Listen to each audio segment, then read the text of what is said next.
Sebuah rekaman ramai beredar di media sosial Telegram pada Kamis 19 Januari 2023. Dalam rekaman tersebut memperlihatkan aksi ZVO tanker dalam pertempuran di Front Svatov. Pasukan pendaratan bergerak maju di bawah pelindungan tank.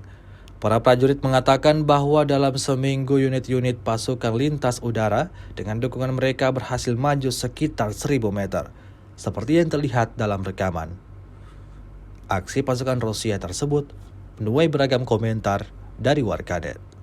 Rusia melaporkan secara total 373 pesawat Ukraina, 200 helikopter, 2.898 kendaraan udara tak berawak, 401 sistem rudal anti pesawat dieliminir sejak awal operasi khusus.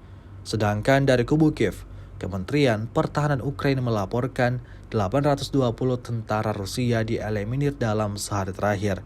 Total 117.770 prajurit Rusia meninggal sejak awal konflik hingga hari ke-330.